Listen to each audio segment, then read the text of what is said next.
सहकर्मी हमर बाबुला भाई कागजे हमर सदस्य वृंद जाके आज गोटे प्रथम रविवार अनुगुल ब्लॉक अंतर्गत ओडिशा ड्राइवर महासंघ बालुकटा ग्राम पंचायतर 70 अधिक सदस्यों उपस्थित में साबलभंगा रंगिया मुंडारे थिबा एक फार्म हाउस ठारे एक सभार आयोजन करा जायतिला। पंचायत सभापति लिटू साहू तत्वावधान में सभा आयोजन करा जायतिला। एथिरे अनुगुल ब्लॉक सभापति रवींद्र कुमार साहू, ब्लॉक संपादक ललित कुमार साहू एवं धुकुटा ग्राम पंचायत ड्राइवर महासंघर 2 जन पदपदवी सदस्य उपस्थित रहिथिले। जय जगन्नाथ नमस्कार। मु ओडिशा ड्राइवर महासंघ अनुगुल जिला अनुगुल ब्लॉक रो संपादक दायित्व में कार्यरत ललित कुमार प्रधान। आज आमर अनुगुल जिला अनुगुल ब्लॉक रो बालगटा ग्राम पंचायत रे एक समीक्षा बैठक होता से किसी पदपदवी चेंज करागला। आउ भाई माने प्रतिश्रुति देले नूतन वर्षर जे वर्दीयुक्त निशामुक्त आउ विशेष किसी कहवाक चाहूनी। जय जगन्नाथ। संघर नीति नियम तथा निशामुक्त वर्दीयुक्त ड्राइवर समाज गठन करने एवं बालुकटा ड्राइवर महासंघ किभली जिलार अन्य ड्राइवर संघ ठारू आहरी आगरे रही कार्य करेंगे। प्रत्येक सदस्य एक्टिव रही जिला स्तर प्रत्येकटी कार्यक्रम उपरे नजर रखी निज पंचायत रे ताहा कार्य रे लगाई निज पंचायत को आगकू नेबे से विषय बुझाइथिले। बैठक में किसी सदस्य पदपदवी रे कार्य करि आसुथिबा सदस्य को परिवर्तन करी नूतन पदपदवी गठन करने को मतामत देइथिले।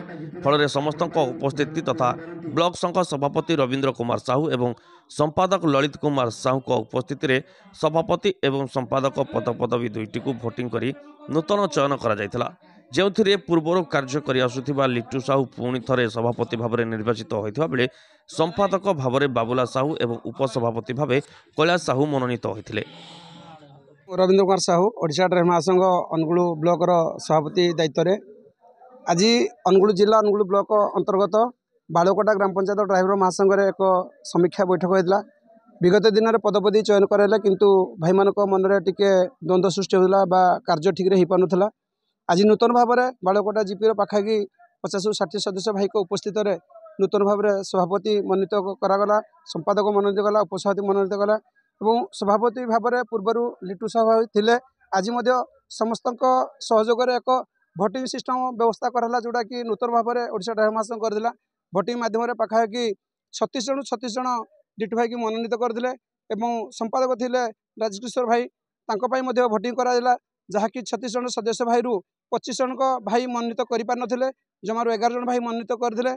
से ही व्यवस्था को लेकिन आम आज पुणी थे लिटू भाई को बालुकटा जीपी ड्राइवर महासंघ सभापति दायित्व अर्पण कलु और संपादक भाव में नूतन भाव में बालुकटा जीपी उपसभापति बाबुला साहू भाई को मनोनीत कलु एवं उपसभापति भाव में बालुकटा जीपी बाबुली कैलाश मुदुली भाई को आम मनोनीत कलु।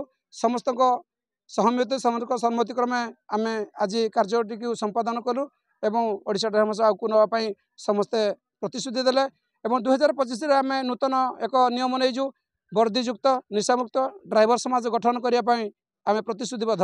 जय श्री जगन्नाथ।